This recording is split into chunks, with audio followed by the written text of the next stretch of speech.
Sejam todos muito bem-vindos a mais uma rede de oração e intercessão. Eu sou Edgar de Oliveira e eu já oro a Deus para que você, meu irmão e minha irmã em Cristo, seja agora mesmo alcançado por uma paz que somente o Príncipe da Paz é capaz de dar. Que Deus te abençoe grandemente e prepare o seu coração para aquilo que Ele vai falar agora através de sua inigualável e sempre fiel palavra. Amém?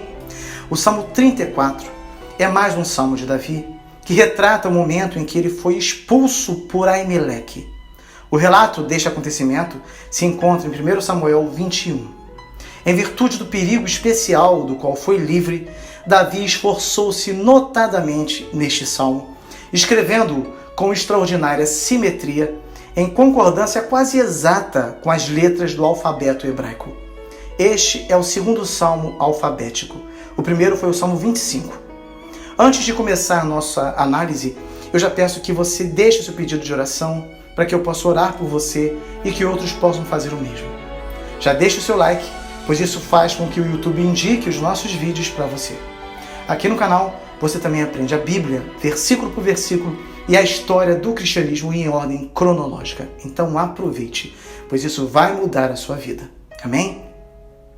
O Salmo 34 começa assim: Louvarei ao Senhor o tempo todo. O seu louvor estará continuamente na minha boca. Nossa gratidão tem de ser dada ao Senhor, e não há causas secundárias. O Senhor, por direito, tem monopólio nos louvores das criaturas. Mesmo quando a misericórdia nos faça lembrar das nossas faltas em relação ao darmos louvor, como seguramente ocorreu nesse caso em que Davi foi livre do monarca filisteu, não devemos roubar Deus da sua legítima honra, porque a nossa consciência merece a justa reprimenda pelas nossas faltas e pelos nossos pecados. Mas ainda que o anzol possa estar enferrujado, Deus enviará o peixe e nós lhe agradeceremos por isso. Amém? Em toda situação, sob toda circunstância, antes, durante e depois das tribulações, nos dias radiantes da alegria e nas noites escuras do medo, devemos louvar o Senhor. E seu louvor deve estar não somente no nosso coração, mas na nossa boca também. Amém? Se a boca dos homens sempre estivesse cheia de louvores, não haveria queixa contra Deus ou difamação contra o próximo. Minha alma se gloriará no Senhor. Ouçam os oprimidos e se alegrem. Gloriar-se em si mesmo é tendência humana muito natural. Contudo, você deve ter muito cuidado, meu irmão e minha irmã, porque em geral os mansos se afligem quando ouvem as pessoas se gloriando em si mesmas. Mas quando o homem se gloria no Senhor, é outra coisa. É o que consola e motiva os humildes. As expressões confiantes dos crentes experimentados são um consolo rico para os irmãos de menos experiência. Temos de falar da bondade do Senhor intencionalmente para que os outros sejam confirmados na confiança que depositam no Deus fiel. Engrandecei ao Senhor comigo, juntos exaltemos o seu nome. Esse pedido é dirigido aos humildes mencionados no versículo anterior. Quem pode engrandecer a Deus, senão os que se sentem pequenos? Sendo o Senhor infinito, não há como torná-lo maior. Mas o seu nome aumenta em glória manifesta quando Deus é apresentado às suas criaturas. É por isso que Davi disse: engrandecei. Não há louvor que supere aquilo que nos põe prostrados sobre o senso de nossa própria insignificância, enquanto a graça divina, como uma montanha imensamente alta, surge diante dos nossos olhos e nos mergulha cada vez mais no temor santo. A adoração social e congregacional é o desdobramento de um dos instintos naturais da nova vida. No céu, ela é desfrutada plenamente e a terra fica mais semelhante ao céu, onde a adoração é abundante. Busquei o Senhor e Ele me respondeu, livrou-me de todos os meus temores. Essa é mais outra razão para aqueles que celebram a misericórdia abundante do Senhor. Podemos buscar a Deus até quando pecamos. Se o pecado bloqueasse o acesso ao trono da misericórdia, tudo estaria acabado para nós. Mas a misericórdia é que há dons até para os rebeldes e um defensor para os homens que pecam. Deus faz uma obra perfeita. Ele elimina os medos e as causas. Todos, sem exceção. Glória seja dada ao seu nome. pois a oração percorre o campo, mata todos os inimigos e até enterra os ossos. Aleluia! Os que olham para ele estão radiantes de alegria. Seus rostos jamais mostrarão decepção. O caso de Davi se iguala com a vida de todo aquele que é nascido de novo, que ao olhar para o Senhor foi iluminado e seu rosto começou a brilhar e seu espírito se enalteceu. Jamais um coração ferido olhou em vão para o bom médico. Nunca a alma agonizante voltou os olhos entristecidos à serpente de bronze que representava Jesus no Antigo Testamento e descobriu que o poder acabara. Não. Quem confia em Deus não precisa se envergonhar daquilo em que confia, pois o tempo e a eternidade lhe justificarão a confiança. Este pobre homem clamou e o Senhor o ouviu e o libertou de todas as suas tribulações. Davi era realmente pobre e estava completamente sem amigos, a ponto de estar correndo perigo de morte nesta ocasião. Mas no coração ele clamou a Deus e encontrou alívio. O Senhor o ouviu, e ser ouvido por Deus é o livramento. Por isso, o texto complementa que o Senhor o salvou de todas as suas angústias. O anjo do Senhor é sentinela ao redor daqueles que o temem e os livra. O anjo da aliança, o Senhor Jesus, à frente de todas as hostes celestiais, cerca com o seu exército as habitações dos santos. Amém? Como tropas entrincheiradas, assim os espíritos ministradores se acampam ao redor dos eleitos do Senhor para servir, socorrer, defender e consolar. Nem imaginamos quantos livramentos providenciais devemos a essas mãos invisíveis que têm o dever de nos sustentar para que não tropecemos o pé em pedra. Provem e vejam como o Senhor é bom, como é feliz o homem que nele se refugia. Faze uma prova interior e experimental da bondade de Deus. Tu não podes ver, exceto provando por ti mesmo. Mas se provares, tu verás. Tu só podes saber que o Senhor é bom, de fato e pessoalmente, experimentando. A fé é o paladar da alma. Aqueles que provam o Senhor confiando nele sempre constatam que ele é bom e assim tornam-se bem-aventurados, tornam-se felizes. Temam o Senhor, vocês que são os seus santos, pois nada falta aos que o temem. Não temais a ira dos homens, nem sejais tentados a pecar pela virulência das ameaças. Temei a Deus e não tenhais medo de nada mais, pois não tem falta alguma aqueles que o temem. O Senhor não permitirá que os seus servos fiéis passem fome. Ele pode não dar uma vida luxuosa, mas a promessa o faz prover as necessidades e ele não volta atrás no que diz. Muitos caprichos e desejos podem não ser satisfeitos, mas as verdadeiras necessidades serão providas pelo Senhor. O temor do Senhor ou a verdadeira devoção não é somente o dever daqueles que professam ser santos. Quer dizer, pessoas separadas e consagradas aos deveres santos. Mas é também o caminho da segurança e consolo. A piedade tem a promessa da vida que agora é. Se fôssemos morrer como cães e não houvesse futuro, ainda assim faria bem para a nossa felicidade temermos ao Senhor. Os homens buscam um protetor e esperam prosperar.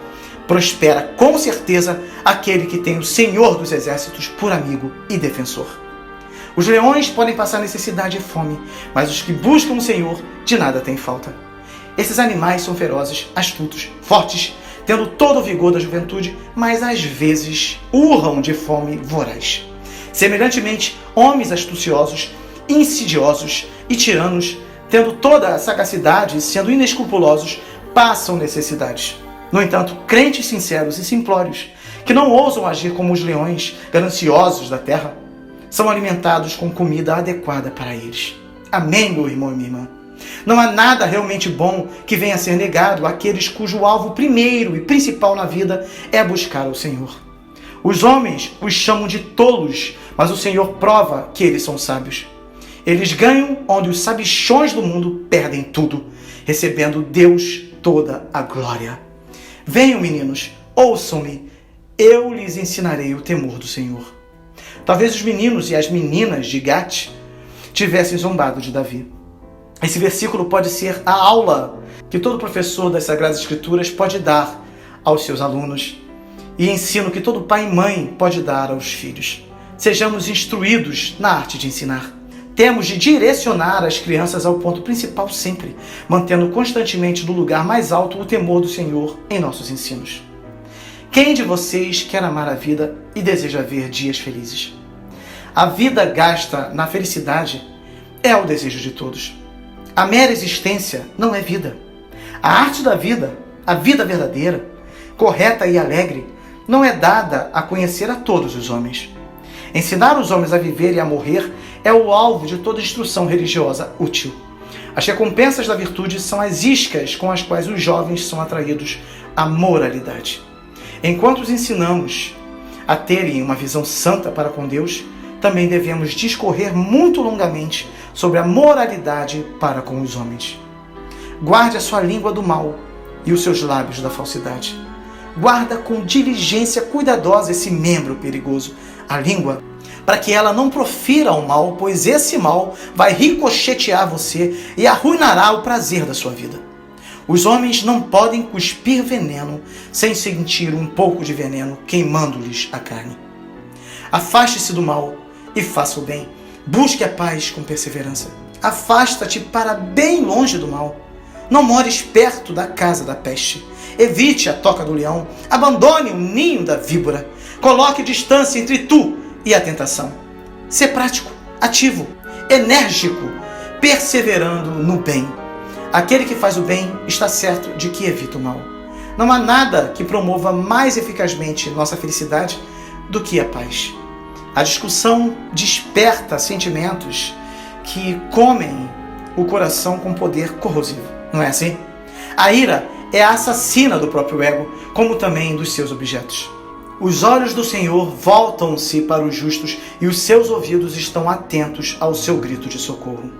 Os olhos e ouvidos estão dirigidos pelo Senhor aos seus santos. A sua mente está toda ocupada com eles. Se todos os outros os desprezam, ele não. O clamor ele ouve imediatamente, assim como a mãe conhece o choro de dor do seu bebê.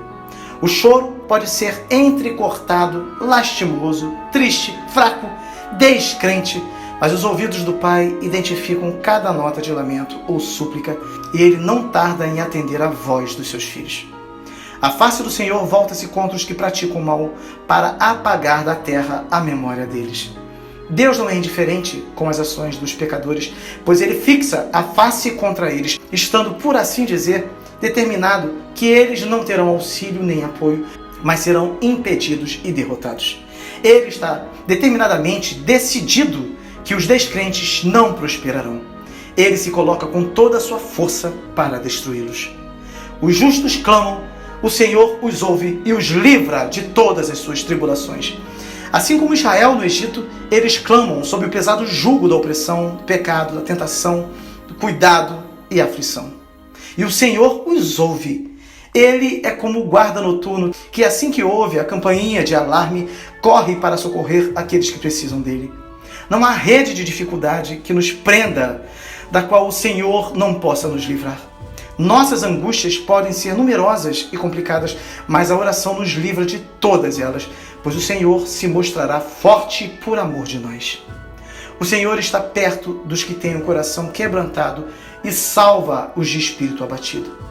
Os corações quebrantados pensam que Deus está longe, quando, na verdade, Ele está bem pertinho deles. Os olhos estão fechados de forma que não veem o melhor amigo, mas Ele está com eles e neles, só que eles não sabem. Correm para cá e para lá, buscando paz nas suas atividades ou experiências, ou propostas e resoluções, enquanto que o Senhor está perto deles, bastando o simples ato de fé para o revelar. Exatamente quando o pecador se condena, é que o Senhor o perdoa com graça. Se disciplinarmos nosso próprio espírito, o Senhor nos poupará. Ele nunca aplica a vara do julgamento naqueles que já estão doloridos pela vara da convicção. Guarde isso, meu irmão e minha irmã. A salvação está ligada com a contrição. O justo passa por muitas adversidades, mas o Senhor o livra de todas. A Bíblia não nos bajula como os livros de história com a ideia de que a bondade nos protegerá das dificuldades. Pelo contrário, somos repetidas vezes advertidos a esperar tribulações enquanto estivermos neste corpo. As aflições vêm de todos os lados e são tantas e tão atormentadoras quanto os mosquitos das regiões tropicais. Faz parte da porção terrena dos eleitos topar com espinhos e arbustos espinhosos pelo caminho, e até mesmo de deitar-se entre eles, tendo descanso interrompido e perturbado pela tristeza. Mas o Senhor os livra de todas as adversidades. Que promessa bendita! Há um fim para as aflições dos crentes, um fim alegre. Nem a fornalha pode detê-los por um momento a mais depois que o Senhor ordena que eles saiam dali. O mesmo Senhor Deus que envia as aflições também as recolhe quando o seu propósito é cumprido, pois ele nunca permitirá que a mais ferrenha aflição despedace e devore os seus amados. Protege todos os seus ossos, nenhum deles será quebrado. Nenhum ferimento significativo ocorre aos santos. A eternidade curará todas as feridas. O seu verdadeiro ser está a salvo. Eles podem ter ferimentos superficiais, mas nenhuma parte vital do seu ser será atingida. Esse versículo pode se referir às frequentes proteções providenciais concedidas aos santos. Mas tendo em vista que os homens bons têm ossos quebrados, como também os outros, não pode ser aplicado irrestritamente a proteções físicas. Tem, ao que me parece, de ser aplicado espiritualmente aos grandes danos da alma, as quais são prevenidos para sempre pelo amor divino. Nem mesmo um osso do corpo místico de Cristo foi quebrado, assim como a sua constituição física foi preservada intacta. O amor divino cuida de todo crente como cuidou de Jesus. Nenhum dano fatal nos acometerá, nem ficaremos mancos ou mutilados no reino. Mas depois que as provações estiverem terminadas, seremos apresentados sem mancha ou ruga ou algo semelhante, sendo preservados em Cristo Jesus e guardados pelo poder de Deus mediante a fé para a salvação. A desgraça matará os ímpios. Os que odeiam o justo serão condenados. As adversidades dos ímpios serão mortais. Não são remédio, mas veneno. Os descrentes só precisam de bastante corda para enforcarem-se. As suas próprias iniquidades serão o seu castigo. O próprio inferno está total e maliciosamente desenvolvido, torturando aqueles que nele estão. Felizes aqueles que correm para Jesus em busca de refúgio dos pecados antigos. Esses, e somente esses, escaparão. O Senhor redime a vida dos seus servos. Ninguém que nele se refugia será condenado. Todos os resgatados pertencem àquele que os comprou. Essa é a lei da justiça e o veredito da gratidão. Com alegria, servimos aquele que com tanta benevolência nos comprou com o seu sangue e nos livrou pelo seu poder. A fé é a marca dos resgatados e sempre que é vista, embora no menor e pior dos santos, assegura a salvação eterna. Você que crê nessa bendita palavra nunca será esquecido, abandonado, entregue à ruína. Nunca. Deus, esse seu Deus, é o seu guardião e amigo, e a felicidade é sua. Aleluia! Glória a Deus pela sua bendita e inigualável palavra. Agora, eu quero orar com você e quero orar por você também. Se você ainda não deixou o seu pedido de oração, faça isso agora, tá bem? Para que eu possa orar por você agora e durante toda a semana também. Ore comigo. Senhor Deus, nós louvaremos a Ti em todo o tempo. Esse é o desejo genuíno de nosso coração.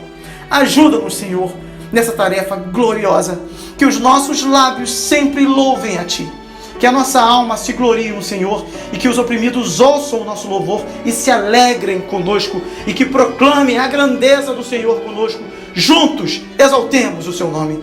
O Senhor sempre responde a nossas orações. O Senhor nos livra de todos os nossos temores. Os que olham para Ti serão radiantes de alegria. Seus rostos jamais mostrarão decepção. Quando nós clamamos a Ti, o Senhor nos ouve e nos liberta de todas as nossas tribulações. Aleluia! O anjo do Senhor é sentinela ao redor daqueles que o temem e os livra. Que promessa maravilhosa! Tem sido assim com cada um de nós, Senhor, ainda que por muitas vezes não nos demos conta. Nós temos provado e visto como o Senhor é bom. Como é feliz o homem que se refugia em Ti, Senhor. Que nós aprendamos a temer a Ti sempre, pois nada falta aos que o temem. Os leões podem passar necessidade e fome, como vimos aqui, mas os que buscam o Senhor de nada têm falta. Que o Senhor nos capacite para que ensinemos os mais novos sobre o temor do Senhor. Que possamos ensiná-los a amar a vida e desejar ver dias felizes. Que possamos ensinar as crianças e jovens a guardarem a língua do mal e os seus lábios da falsidade. Que cada um de nós tenhamos força para nos afastar do mal e fazer o bem, buscando a paz com perseverança, pois os olhos do Senhor voltam-se para os justos e os seus ouvidos estão atentos ao seu grito de socorro. Mas o rosto do Senhor volta-se contra os que praticam o mal, para apagar da terra a memória deles. Tem misericórdia, Senhor, destes que ainda não enxergaram a verdade revelada em Cristo Jesus, nosso Senhor e Salvador. Ó Deus, nós somos justificados em Cristo. Somos justos aos teus olhos e é por isso que clamamos e o Senhor nos ouve, nos livra de todas as nossas tribulações. O Senhor está perto dos que têm o coração quebrantado e salva-os de espírito abatido. O justo passa por muitas adversidades, é verdade, mas o Senhor o livra de todas, protege todos os seus ossos, nenhum deles será quebrado. Que o Senhor tenha piedade, pois a desgraça matará os ímpios, os que odeiam os justos serão condenados. Senhor Deus, o Senhor redime a vida dos seus servos, ninguém que se refugie em Ti será condenado. Obrigado, Senhor, por tamanha promessa que tanto alegra a nossa alma nessa hora. Louvado seja o Teu nome, ó Deus, pelas Tuas misericórdias sobre a nossa vida. Senhor, que estes que agora estão clamando a Ti por uma resposta, sejam contemplados com uma dádiva que traga a paz que esse mundo não pode dar. Muitos lares estão em crise, muitas vidas estão precisando de um milagre, muitos estão num vale de lágrimas, outros numa fornalha ardente, jovens perdidos, casais em lutas constantes, relacionamentos quebrados ou grandemente abalados, vidas enveredando pelos caminhos tortuosos do engano. Ah, Deus, quanto sofrimento! No entanto, Tu és o mesmo e age por amor ao Teu povo. Que nessa hora a Tua mão esteja sobre cada um, que as bênçãos do Senhor mude o cenário difícil das crises temporais para uma situação de confiança plena do Seu povo em Ti. Ó Deus, faça assim, que cada um possa compreender agora mesmo que os que foram alcançados por Ti através de Jesus, os que o Senhor chamou eficazmente e santificou pelo Espírito, não podem decair do estado da graça, nem total, nem finalmente, mas com toda certeza hão de perseverar nesse estado até o fim e estarão eternamente salvos. Deus, estamos certos de que o Senhor é a nossa luz e a nossa salvação. Bendito seja o nome do Senhor eternamente. Bendito seja o Senhor que nos concede a vitória. Bendito seja o Senhor que dia após dia nos conduz pelas veredas da justiça. Que haja luz em nossos lares, em nossos trabalhos, em nossos sonhos e metas. Que haja um renovo do Espírito Santo sobre a vida de cada um dos nossos familiares e que a nossa nação seja abençoada com o derramar do Teu Espírito Santo, para que o povo seja abençoado e venha confessar que o Senhor reina sobre este Brasil que tanto amamos. Obrigado, Senhor, por tão bendita palavra. Obrigado pela Tua presença no meio do Teu povo e pela perseverança que temos através do Espírito Santo e que nos leva a contemplar o Teu amor incomparável e a salvação eterna que temos em Ti por meio do sacrifício vicário de nosso amado Redentor. Em nome de Jesus. Amém. Deus é bom, não é, meu irmão e minha irmã? Se você ainda não é inscrito aqui no canal, inscreva-se agora, deixe o seu like e não saia desse vídeo sem antes compartilhá-lo com os seus contatos e grupos de WhatsApp. Faça isso, tá bem? E é claro, não esqueça de deixar o seu pedido de oração se você ainda não fez isso, tá bem? Que Deus continue te abençoando muito e até o próximo vídeo com a graça de Deus.